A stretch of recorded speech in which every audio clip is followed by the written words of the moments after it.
On Friday afternoon, Good Friday footy for the second year. North Melbourne hosts against St Kilda. Is drawn to fill the bill. It's at Etihad Stadium. It's here on Fox Footy from 3:30. The kick for the kids. They'll have the rabbit's ears going for $5 a throw at the ground. There'll be tin rattlers everywhere. The Sherrins, and we've got the super box, which is up for auction at the moment. Out in the middle will be Jamie Macmillan for North Melbourne. Jamie, welcome. Thanks for having me. And Nathan Brown from the Saints. Nathan, Thanks, good of Joe. you to come in. So you played in this game last year. What was the experience like? It was an unreal experience, actually. I got the pleasure of actually meeting one of the young kids from the hospital, Jed Arrowsmith, and we actually gave him a 1-week contract. So he came down to main training, and I actually wore his name on my boots. And then he ran out with us, tossed the coin, then I was able to give him the boots after the game. So it was great to see the smile on his face in particular, and he had an awesome night. So you connected with the day, which I think for those of us who had reservations about footy on the day and whether it would overpower, it seemed like you connected really well to it. Yeah, 100%. I think it's just so much more than footy this particular day. You know, it's about the kids, and I know players from North and the Saints were at the hospital today to see the kids, and you know, there's so many events going on around the ground for not only, you know, us playing, but also for the fans as well. And as you mentioned, the ears and the tin rattlers, and there's going to be lots of entertainment. So it's a great day. I reckon sometimes you players would admit that some of the sponsor events you have to go to sometimes might be laborious. But going to hospitals to visit kids is one of the great things that you guys do. And I reckon you'd think the same. Yeah, I think as an industry we do it pretty well. We respect things like this and great causes like the Good Friday appeal and just seeing both clubs get down. But it's not only both clubs, but the AFL community as well. And I know a lot of players do it off their own accord every week. So I know the Saints are really blessed to be a part of something like this. Can I just ask, you know of players who go to hospitals every week? Yeah, there was, spending most of my career at Collingwood, there was a group of players that would go every week, and following off was the Rat Pack. Ben Johnson and Taryn and guys like this, Swanee, would go down every week and to the Royal Children's and see kids and do that kind of stuff. And you wouldn't even know about it, but and they wouldn't seek praise for it, and they just go and do it because they know how much it means to the kids. What's it mean in the house at St Kilda? Richo was really buzzing last night, wasn't he, Jared? He was, yeah. What's it feel for the players? Yeah, it's obviously it's a big game for us as a footy club. Obviously we've had a really good win last week, and we're back at Moorabbin, so we're feeling really good, and to be part of a special occasion, but also a massive game for us, and a big crowd. We've got a lot of young kids who've never been exposed to a crowd like this, so it's going to be fantastic for the club and just a great day in general. You get Benny Brown? I think so, yeah. We played twice last year. We had a pretty good battle. So how many did he kick? Or did he get any?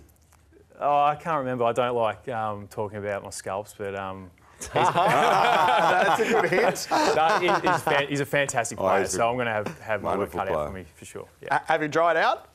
I have now. Yeah, we actually got to stay up in Cairns overnight just to dry out because it was a very, very wet night. So it was funny from afar. What was it like? It was funny up there too. Right.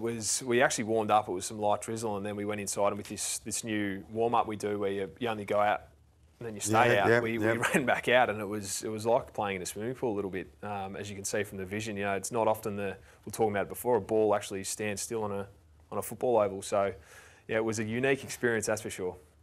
It was to help us who, of course, not playing. Does the coach and your assistant coaches and all your teammates yell out, just head over the ball, stop the ball, just move it forward as best you possibly can? Are the strategies that simple when it's like that? I think the strategies are probably what was talked about 100 years ago. It was win the ball in the contest and just boot it. Just get it. They're great strategies, aren't they? Because, you know, you try and handball too much, you try and be too pretty, you try and run with it, you try and do anything. It wasn't working, so it was just get it and boot it. It was working for a bit. And then they got away, and it sort of was good night, nurse. Yeah. What'd you take away? It sound like a little bit of a broken record, but if we go back to, I think it was the second quarter, I reckon there was a 14 or 15 minute period there. They kicked 5 goals, and they only kicked 8 for the game or 7 for the game or something. So, you know, again, you take that little patch out, and we're going all right, Interesting fact though, all the goals were scored at one end. Yeah, so they were. There's 0 goals scored at one end of the ground. So Was it waterlogged more down one end than the other? We'll try to come up with a reason for it, but there was absolutely none. So yeah, it was interesting. What did you take out of your first hit out, Nathan? A win. It's the simplest form, and I don't think, me personally, I haven't had a win for round one for a long time, and I don't think the club has either. So just to get that first 4 points and underway is great, and also we've got a lot of stuff to work on. We're not shy in saying that, and and we're also excited about our year. We know it's going to be tough. We know it's going to be a pretty even competition, and every win's going to count. So I want to ask you a question. I reckon this bloke is close to one of the most underrated players in the game, and that's Jimmy Webster. yeah. He does some amazing things that I think get lost. Did you agree with me or not? Oh, wholeheartedly. He's a fantastic player, and even better bloke off the field. He's a good character. But in terms of on-field stuff, he's really come of age over the last 12 months. His kicking ability, and even just the tough, gritty stuff as a defender that you want to see. That He's got both, hasn't he? Yeah. He's got the both. On the weekend when they were coming a bit, when you lost, Jimmy Webster did some stuff, and I thought to myself, geez, he's better than just not a bad back flanker. Do you know him? I definitely do know him. How do you definitely know him? I'm a defender myself, so I like to just keep an eye on how the other How defenders do you look at Jimmy? I think the thing I like about him is he can be a 60, 70, 80 metre player because he's got a beautiful kick on him. Yeah. But he's quick, so he can run and carry, and those types of players, they're pretty dangerous. But as you said, defenders need to defend as well, and he can do that. He's like a total sort of package. I think he snuck up on the competition, Jimmy Webster. He might have. Good on you for coming in, and enjoy Friday. Represent well.